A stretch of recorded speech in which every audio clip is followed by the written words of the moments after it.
রাজ্য সরকার পরিবেশ বান্ধব সবুজ আতশবাজি প্রসারে পরিকাঠামো তৈরি ও প্রশিক্ষণ শিবিরের আয়োজন করেছে।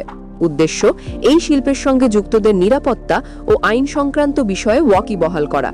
এছাড়া কোন উপাদান কত পরিমাণে দিলে বাজি নিরাপদ হবে সেই শিক্ষাও দেওয়া, যাতে আমজনতার কোনো ধরনের ভীতি না থাকে। পরিবেশ সহায়ক হিসেবেও আলাদা স্থান নিতে পারে এই বাজি। এই মন্তব্য করেন এমএসএমই দপ্তরের মুখ্য অধিকর্তা পার্থ চৌধুরী।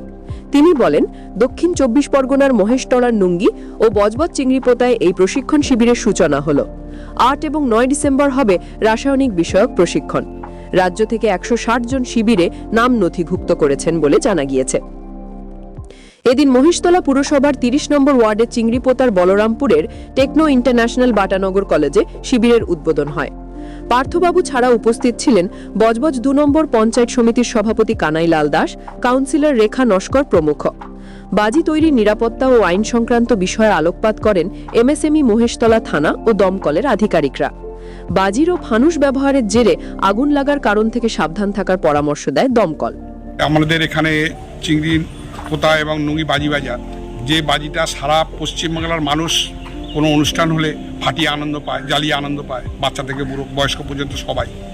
তার মধ্যেও নাগপুর থেকে গ্রিন আতশবাজি, যেটা হচ্ছে যে একদম বিধি নিষেধের মধ্যে নয় এবং সরকারের স্বীকৃতিপ্রাপ্ত লাইসেন্সপ্রাপ্ত ট্রেনিংপ্রাপ্ত যদি দিয়ে আমরা এখানে কিছু সেই বাজি করতে পারি, তার ট্রেনিংয়ের জন্য এখানে ব্যবস্থা করা হয়েছে। ওনাদের নাগপুর থেকে আনা হয়েছে, যাতে ওই কোনোরকম শব্দবাজি এবং কোনো কিছু দোহাই দিয়ে আমাদের বাজি ব্যবসায়ীদের উপরে কোনোরকম তকমা না লাগে। সেই ব্যবসাটাকে এড়িয়ে, সেই শব্দবাজিটাকে এড়িয়ে যদি আমরা এই গ্রিন বাজি, নানা রকম টাইপের বাজি যদি মানুষকে উপহার দিতে পারি, মানুষ খুশি হবে, আনন্দ পাবে এবং জ্বালিয়েও আনন্দ পাবে এবং জ্বালাবার সময় কোনো রকম সমস্যার সৃষ্টি হবে না, কোনো আলাদা প্রশাসনিক এবং কোনো কিছু চাপ থাকবে না। সেই জন্যই আজকের এই ট্রেনিংয়ের ব্যবস্থা করা এবং আমাদের মাননীয় মুখ্যমন্ত্রী মমতা বন্দ্যোপাধ্যায়ের নির্দেশেই আজকের এই প্রোগ্রাম। কারণ উনি সবসময় এইসব অনুষ্ঠানের জন্য আমাদের কিছু অর্থ ব্যয় করেন, যাতে এরা ওখান থেকে আসতে পারে। সেই খরচাটা উনি আমাদের সরকারি তরফ থেকে করিয়ে দেওয়ার ব্যবস্থা করেন। অতএব সরকারের সমস্ত কিছু বিধিনিষেধ মেনেই আজকের এই ট্রেনিংয়ের ব্যবস্থা করা। তাই এখানে এসে আমরা সবাইকে একসঙ্গে পেয়ে তাদের মধ্যে একটা ভালো বার্তা দিতে পেরে তারা যে সুন্দরভাবে নিচ্ছে, এটা আমরা সত্যি খুব খুশি এবং গর্বিত যে তারা এই বাজিগুলোই করতে চায়, যে যাতে মানুষকে ভালো বাজি এবং কোনো রকম বিপদগামী বাজি না দিয়ে অনুষ্ঠানে উপহার দেওয়া যায়। সরকারি নিরাপত্তা ব্যবস্থার জন্য আমরা মোটামুটি খুব সতর্ক এবং সাবধান।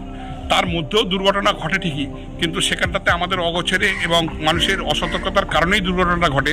তার জন্য আমরা খুব দুঃখ প্রকাশ করি ঠিকই, কিন্তু দুঃখ প্রকাশ করলে তো সমাধান হয় না। কারণ যে ব্যক্তিটা দুর্ঘটনা চলে গেছে তাকে তো আমরা ফিরে পাবো না। কিন্তু তার জন্য আমরা তদারকি একটা কমিটি তৈরি করছি এবং আগেও করেছি। তারা বাড়িতে বাড়িতে একটু নজরদারি করবে, যাতে কোনো রকমভাবে মানুষ অন্তত আগুনের সংলগ্ন রেখে কোনো রকম বাজি না করে, সেটাতে আমরা খুব নজর রাখছি।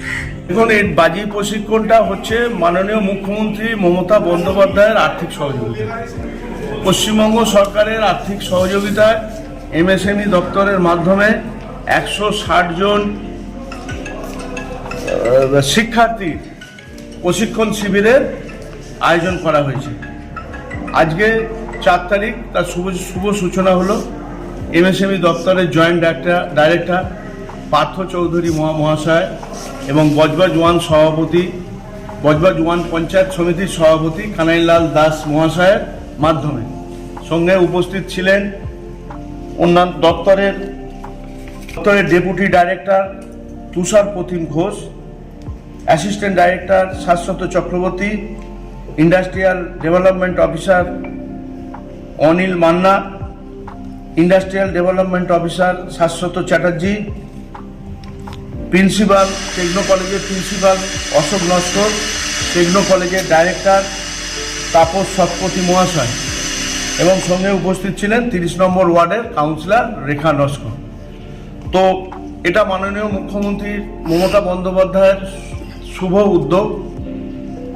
ওনার এই উদ্যোগের মাধ্যমে এলাকার প্রচুর মানুষ, বিশেষ করে মেদিনীপুর, পূর্ব মেদিনীপুর, পশ্চিম মেদিনীপুর, বাঁকুড়া, বর্ধমান, বীরভূম, হাওড়া, হুগলি, বর্ধমান, দক্ষিণ ২৪ পরগনা, উত্তর ২৪ পরগনা থেকে মানুষজন এখানে উপস্থিত হয়েছিলেন এবং এরা সবুজ আতশবাজির প্রশিক্ষণে প্রশিক্ষিত হলে আগামী দিনে এই আতশবাজি শিল্প উৎপাদন করে তাদের জীবিকার উপার্জনের মাধ্যম হিসেবে এই আতশবাজি শিল্পকেই তারা আতশবাজি শিল্পের মাধ্যমেই তাদের জীবন জীবিকার চলবে। তো এর জন্য মাননীয় মুখ্যমন্ত্রী মমতা বন্দ্যোপাধ্যায়কে আমরা আন্তরিকভাবে ধন্যবাদ জানাই। এই শিল্পর সাথে টোটাল এই বজবজ মহেশতলায় প্রায় 16,000 মানুষ, দক্ষিণ 24 পরগনার প্রায় 60,000 মানুষ এবং সমগ্র পশ্চিমবঙ্গে প্রায় 1.5 লক্ষ মানুষ এই শিল্পের সাথে জড়িত। আগামী দিনে আমরা আরও এই প্রশিক্ষণ শিবির করব, যাতে সবাই এই প্রশিক্ষণে উপকৃত হয়ে নিজেদের রুটি রুজির উপার্জন তারা করতে পারে।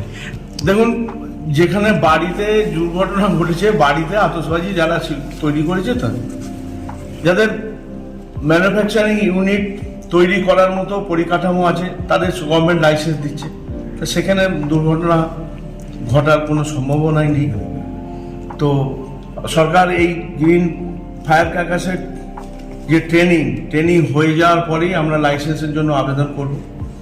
সুপ্রিম কোর্টের এটা অর্ডার যে পরিবেশ বান্ধব আতশবাজি তৈরি করতে হবে। সুতরাং এই পরিবেশ বান্ধব আতশবাজির প্রশিক্ষণের মাধ্যমে আমরা আগামী দিনে লাইসেন্সের জন্য আমরা আবেদন করব। যাদের পরিকাঠামো আছে তাদের সরকার নিশ্চয়ই লাইসেন্স দেবে। এই দুদিন 60 জন, 160 জন, এটাই 60 জন। আপনাদের ডাইরেক্টর সাহেবকে তো আমি বললাম আর কি, জয়েন্ট ডাইরেক্টর সাহেব, যে লাইসেন্স পেয়েছে, দক্ষিণ 24 পরগনা পেয়েছে, নদিয়া পেয়েছে, হাওড়া পেয়েছে, হুগলি পেয়েছে, এই সমস্ত জায়গাগুলো লাইসেন্স পেয়েছে, কিন্তু এখনো বর্ধমানে পায়নি, বাঁকুড়া পায়নি, পূর্ব মেদিনীপুর, পশ্চিম মেদিনীপুর পায়নি। তো আগামী দিনে যাতে এরা লাইসেন্স পায় তার জন্য আপনি উদ্যোগ গ্রহণ করুন। এটা তো আমি বললাম, ওনার কাছে আবেদন করলাম, তো নিশ্চয়ই আবেদন উনি মর্যাদা রাখবেন। আশা করি আগামী দিনে এই সমস্ত অঞ্চলের মানুষজন লাইসেন্স পাবে এবং তারা পরিবেশ বান্ধব আতশবাজি তৈরি করবে। তো বলি, যে কোনো ইন্ডাস্ট্রি একদম তাড়াতাড়ি সব কিছু পাওয়া যায় না, অনেক সময় অনেক কিছু বাধা বিপত্তি কাটিয়েই তবে একদিন জয় আসে। হ্যাঁ, তো জয় নিশ্চয়ই আসবে, আমরা আশাবাদী একদিন জয় আসবে। শুরু যখন হয়েছে, আমাদের জয়ের পথ যখন চলা শুরু হয়েছে, নিশ্চয়ই এর শেষ একদিন হবে এবং আমরা অবশ্যই জয়ী হব এবং নিশ্চয়ই পশ্চিমবঙ্গ সরকার আমাদের সেই সমস্ত দিকগুলো বিবেচিত করে আমাদের লাইসেন্সগুলো দেওয়ার ব্যবস্থা করবে। আমার নাম সুখদেব নস্কর।